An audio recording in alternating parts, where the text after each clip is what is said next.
Salut et bienvenue dans cette toute première vidéo. Aujourd'hui, on va poser les bases du DataVault. Mais avant de plonger dans les aspects techniques, il y a quelque chose de super important. Comprendre les 3 piliers fondamentaux qui soutiennent toute la démarche.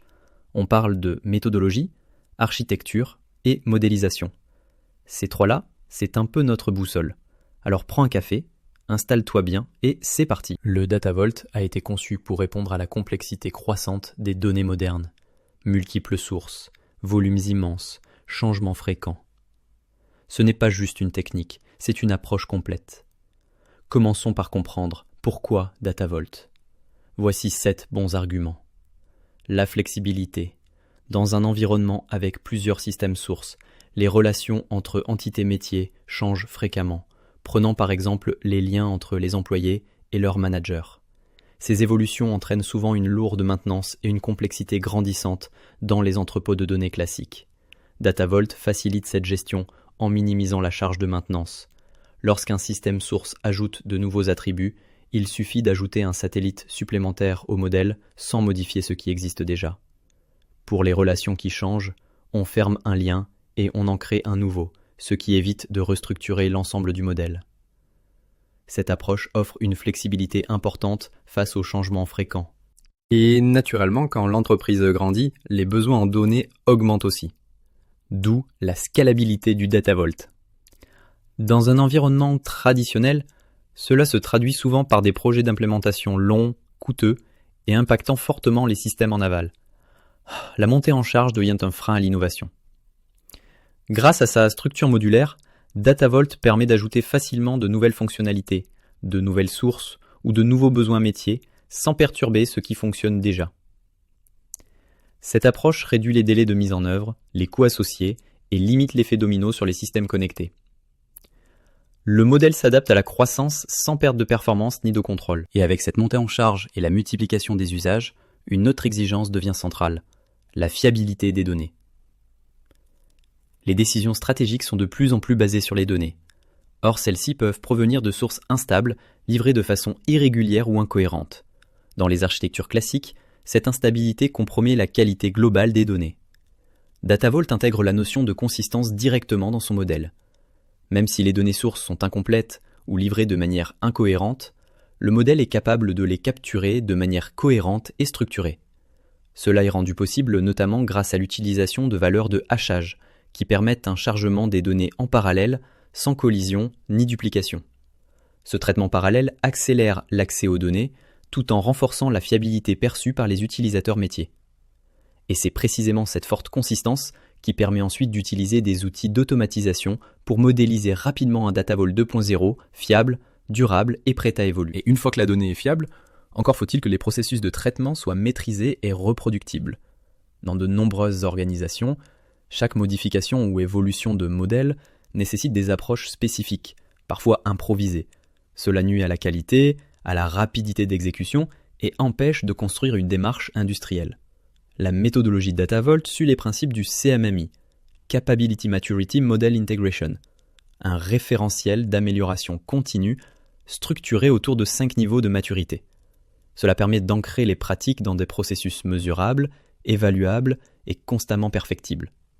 En se basant sur ce cadre, DataVault permet d'identifier le niveau de maturité exact d'une organisation et d'y adapter les méthodes de développement de manière structurée. Résultat, chaque modification ou évolution suit un processus clair, documenté et répétable. Ce niveau de rigueur facilite les itérations, réduit les erreurs humaines et crée les conditions idéales pour une industrialisation du traitement de la donnée. Et dans un contexte métier en constante évolution, la capacité à livrer rapidement de nouvelles fonctionnalités est devenue un enjeu stratégique. Les approches traditionnelles, souvent en cycle en V ou orientées projet long terme, peinent à suivre le rythme des besoins métiers. Les délais s'allongent, les demandes changent en cours de route et les livrables finissent par ne plus répondre aux attentes. L'un des piliers fondamentaux de DataVault est sa méthodologie très agile. Elle repose sur des principes issus des méthodes agiles et s'adapte naturellement à des cycles de livraison courts et maîtrisés. Les projets DataVault avancent par itération de 2 à 3 semaines, avec des mises en production régulières. Ce rythme soutenu permet à l'équipe de développement de rester alignée avec les besoins métiers, de s'adapter rapidement au retour et d'optimiser la solution en continu. En combinant agilité méthodologique et robustesse technique, Datavolt permet une livraison rapide sans sacrifier la qualité ni la gouvernance. Et pour qu'un système reste pertinent dans le temps, il doit aussi être capable de s'adapter aux transformations profondes de l'entreprise. Dans un environnement moderne, les changements sont fréquents. Ils peuvent être mineurs, avec peu d'impact sur la structure de données, ou majeurs, comme une fusion, une acquisition ou une refonte complète des systèmes métiers. Dans les architectures classiques, ces changements entraînent souvent une remodélisation coûteuse et risquée. L'un des grands atouts de Datavolt, c'est justement sa capacité à absorber les changements structurels sans perturber l'existant. Prenons un cas concret. Une entreprise rachète une autre société. Cela implique l'intégration de nouvelles sources de données, parfois complexes. Avec Datavolt, ces nouvelles sources sont simplement ajoutées comme une extension au modèle existant, sans modification de l'architecture en place. Résultat, le modèle reste stable, la maintenance reste minimale, et l'entreprise peut évoluer rapidement sans craindre de casser ce qui fonctionne déjà. Enfin, dans un contexte où la conformité réglementaire et la traçabilité des données sont devenues des exigences majeures, la capacité à auditer les traitements et les flux de données devient indispensable. Dans de nombreuses architectures traditionnelles, l'information sur l'origine des données, leur transformation et leur évolution est souvent partielle, dispersée, voire absente. Cela complique fortement les audits, les analyses d'incidents ou la réponse aux obligations réglementaires, comme le RGPD ou les normes financières. Datavolt intègre nativement la traçabilité complète des données. Chaque ligne chargée dans l'entrepôt contient obligatoirement un horodatage de chargement ainsi qu'une indication précise de la source d'origine. De plus, tous les changements sont historisés. Le modèle utilise la date de chargement comme clé primaire dans les satellites, ce qui permet de suivre chaque évolution dans le temps sans perte d'information. Ce niveau de détail et de rigueur structurelle élève considérablement l'auditabilité du système et permet de répondre de manière fiable, rapide et transparente à toute demande d'analyse ou de vérification. Alors, en résumé, ces 7 points, flexibilité, scalabilité, consistance, répétabilité, agilité, adaptabilité et auditabilité, montrent clairement la valeur ajoutée de la méthodologie Datavolt dans un contexte de gestion moderne de la donnée. Elle offre un cadre robuste, adaptable et parfaitement aligné avec les besoins des entreprises actuelles, qu'il s'agisse de croissance, de transformation ou de conformité. Mais cette méthodologie ne vit pas seule. Elle repose sur 2 autres piliers tout aussi essentiels de Datavolt, l'architecture et la modélisation. Car pour être réellement efficace, cette démarche doit s'appuyer sur une architecture technique capable de supporter les principes agiles, scalables et traçables, et sur une modélisation qui reflète fidèlement les réalités métiers tout en restant évolutive. C'est dans l'interaction de ces 3 dimensions, méthodologie, architecture, modélisation, que Datavolt révèle toute sa puissance.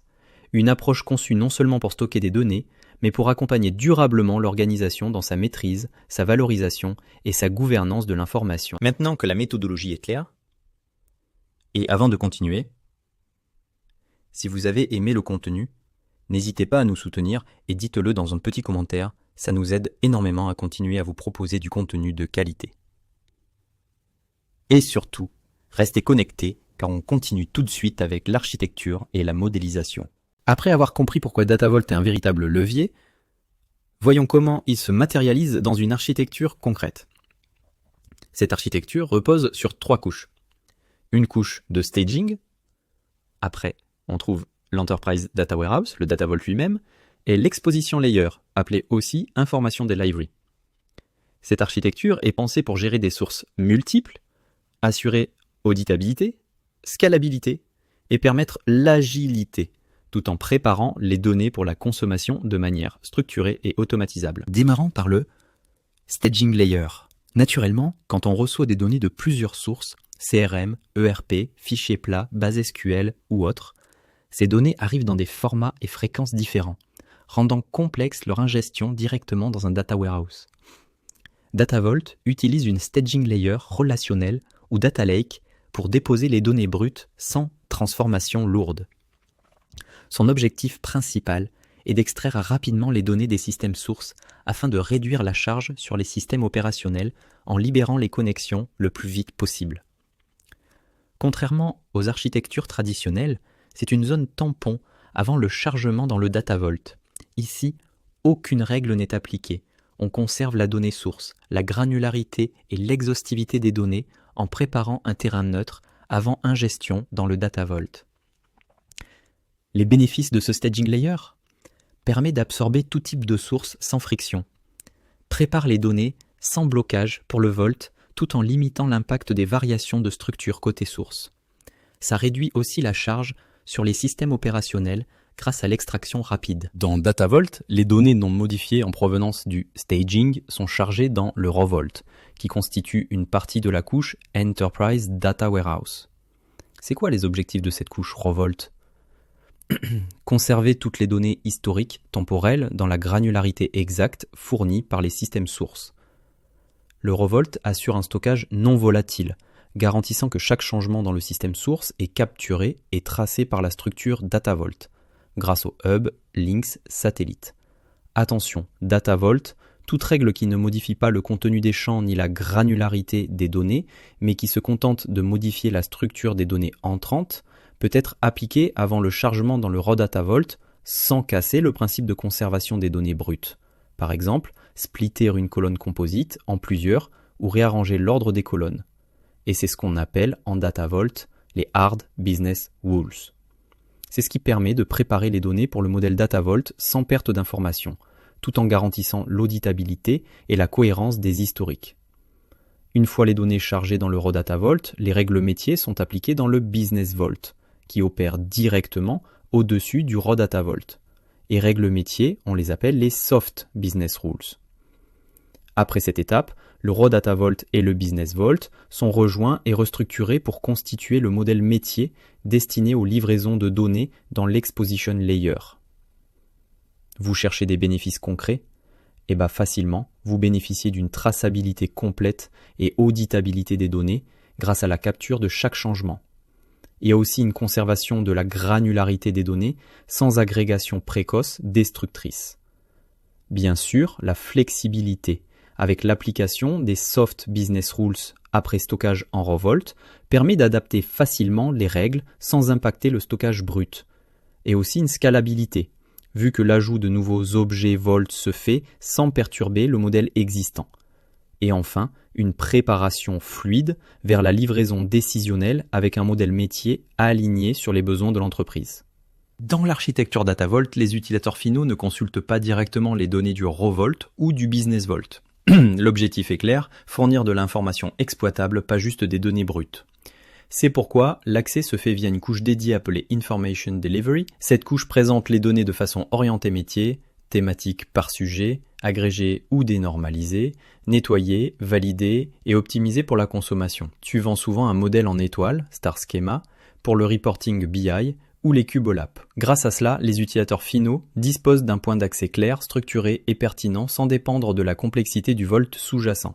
En plus, un des atouts majeurs de Data Vault est son indépendance vis-à-vis des plateformes. Chaque couche de l'architecture, staging, Vault, delivery, peut reposer sur des technologies différentes, relationnelles ou NoSQL. Par exemple, un système NoSQL peut être utilisé en zone de staging ou même pour servir l'Information Mart si cela répond mieux aux exigences de volumétrie, de performance ou de flexibilité. Si vous cherchez des bénéfices concrets, il existe une séparation nette entre données brutes et informations métiers, des livrables clairs, lisibles et adaptés aux outils BI ou utilisateurs finaux, un système évolutif, les MART peuvent être modifiés sans impacter le Raw Vault, adaptabilité technologique pour coller aux besoins de performance ou d'intégration. Maintenant que tu comprends l'architecture sur laquelle repose Data Vault, il est temps de plonger dans le troisième pilier fondamental, la modélisation. Pourquoi ? Parce que l'architecture seule ne suffit pas si la modélisation n'est pas adaptée. Comment modéliser concrètement avec les hubs, links et satellites ? Comment structurer ton Raw Vault et ton Business Vault de manière durable ? C'est ce que nous allons découvrir ensemble dans la prochaine partie. Restez avec nous, si vous avez des questions, des remarques ou des suggestions, laissez-nous un petit message et go. On démarre la troisième et la dernière partie de cette vidéo ensemble. On va découvrir ensemble les 3 briques fondamentales qui composent un modèle Data Vault. Les hubs, les links et les satellites. Les hubs. Là où tout commence. Quand un utilisateur interagit avec un système opérationnel, il utilise toujours une clé métier, un numéro de facture, un identifiant client ou même un numéro VIN de véhicule. Ces clés-là, ce sont les repères stables du business. Elles permettent d'identifier un objet métier dans le temps, même si ses caractéristiques changent. Dans DataVolt, on les isole dans des entités qu'on appelle les hubs. Chaque hub correspond à un type de clé métier. Ce découpage permet de garder un modèle stable et robuste, même quand les données évoluent autour de l'objet. Le deuxième objet, c'est les links, les connexions. Dans le monde réel, rien n'existe tout seul. Une vente, par exemple, relie un produit, un client et un employé vendeur. Et c'est là que les links entrent en jeu, pour connecter les hubs entre eux. Un link, c'est une entité qui modélise une relation entre plusieurs objets métiers. Aucun attribut métier descriptif n'est encore présent ici. On ne fait que documenter les liens. Et enfin, les satellites. Maintenant que les objets sont identifiés et que leurs relations sont modélisées, il nous manque quelque chose d'essentiel. Le contexte. Le nom client, les libellés produits, la quantité vendue, bref, tout ce qui décrit vraiment l'objet. Et c'est exactement le rôle des satellites. Ils vont stocker les attributs descriptifs liés, soit un hub, soit un link. Et surtout, ils permettent d'historiser chaque changement dans le temps pour garder une traçabilité complète. En résumé, ce modèle DataVolt te permet de gérer facilement les changements de structure et d'attributs, absorber de nouvelles sources sans tout casser, assurer une auditabilité complète sur l'évolution des données et maintenir une architecture stable et durable dans le temps. Et ça, ce n'était que l'introduction. Il reste encore plein de sujets passionnants à explorer. Comment choisir les bonnes clés métiers, comment modéliser des relations complexes, comment gérer les données à haute fréquence de changement, ou encore comment automatiser la génération des hubs, links et satellites.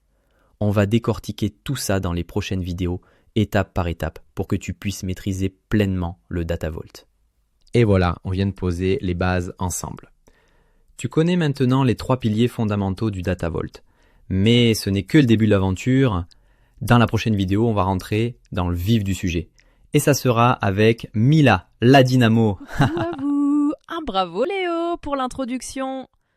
Je prends le relais pour la prochaine vidéo et je vais vous montrer concrètement comment modéliser un cas réel avec des hubs, des links et des satellites. On prendra un exemple de bout en bout pour que tu vois comment identifier les clés métiers, comment connecter les objets métiers entre eux et comment ajouter du contexte avec les satellites. Bref, une vraie mise en pratique pour passer de la théorie à l'action. Si tu veux bien comprendre comment appliquer tout ça dans tes projets, je t'invite à ne pas manquer cet épisode. Rendez-vous semaine prochaine. Merci Mila, quelle énergie. Et maintenant, active la cloche, abonne-toi ou ajoute cette série à tes favoris et on se retrouve très vite dans le prochain chapitre du DataVolt. Merci d'avoir suivi cette vidéo et comme toujours, continue à structurer intelligemment tes données. À très bientôt!